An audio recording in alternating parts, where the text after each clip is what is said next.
Assalamualaikum warahmatullahi wabarakatuh. Halo anak-anak, apa kabar kalian hari ini? Bapak harap kalian sehat selalu.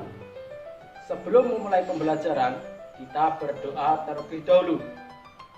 Tepuk PPK, religius, nasionalis, mandiri, tong royong, integritas. PPK, yes. Anak-anak, hari ini kita akan belajar tema 4, berbagai pekerjaan, subtema 1, jenis-jenis pekerjaan, pembelajaran 1.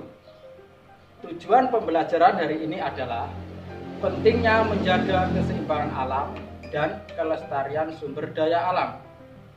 Membandingkan dua jenis pekerjaan yang ada di sekitar kita, menilai tokoh dalam cerita. Anak-anak, kalian tadi sudah sarapan semua kan? Bagus.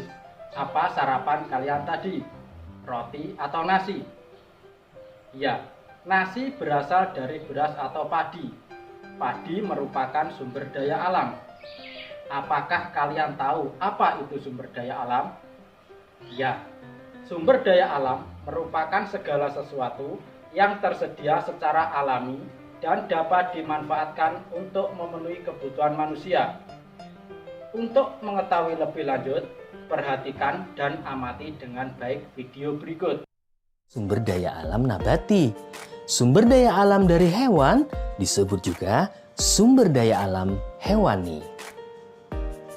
Sumber daya alam non-hayati adalah sumber daya alam yang bukan berasal dari makhluk hidup. Misalnya, barang tambang seperti batu bara. Menurut jenisnya, sumber daya alam dibagi menjadi dua. Yang pertama, sumber daya alam hayati. Dan yang kedua, sumber daya alam non-hayati.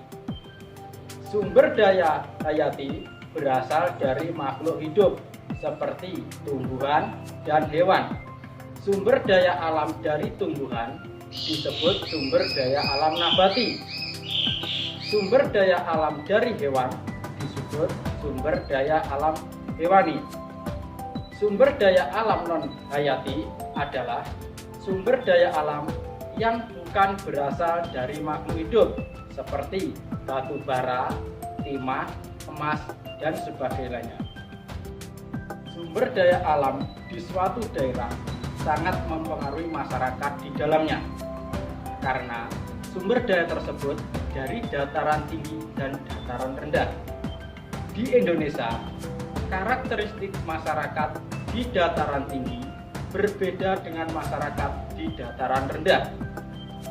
Tanah di dataran tinggi cocok untuk dijadikan lahan pertanian, perkebunan, dan peternakan. Sehingga sebagian besar masyarakat bekerja sebagai petani, peternak, dan perkebunan. Tanah di dataran rendah dan pesisir lebih cocok untuk lahan tambak ikan, wisata pantai, dan kawasan industri.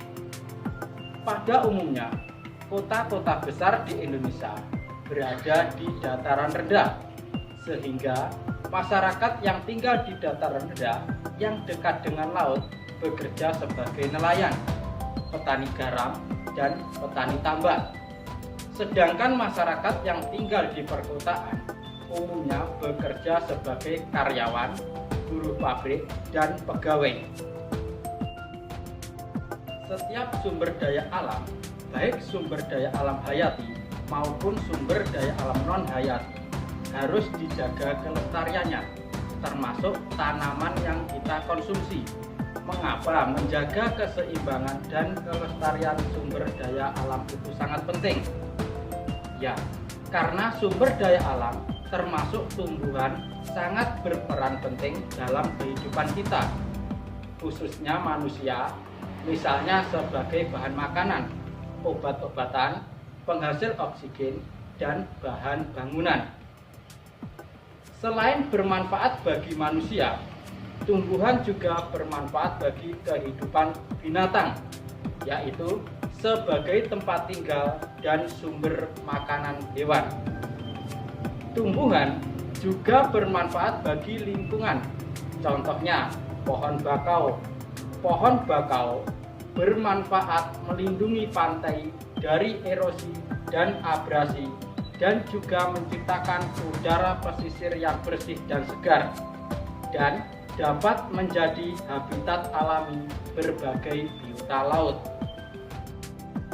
Kehidupan yang nyaman tercipta dengan adanya berbagai tumbuhan penjaga lingkungan di sekitar kita.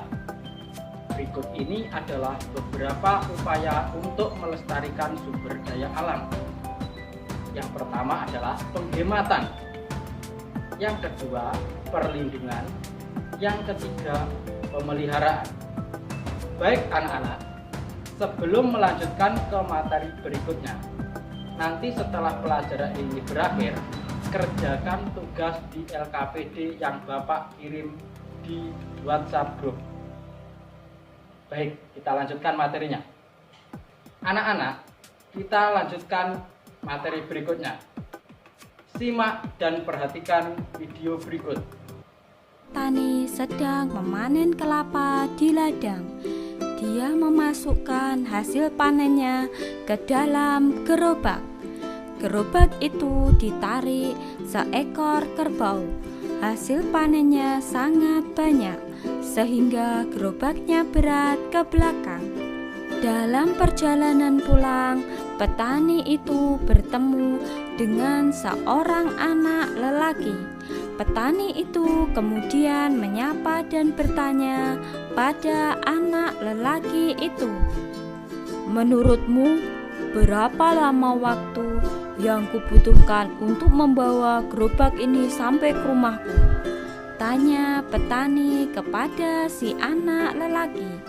Si anak lelaki memperhatikan gerobaknya. Setelah mengamati video, diskusikan dengan anggota kelompokmu. Nilailah watak tokoh yang ada pada video tersebut.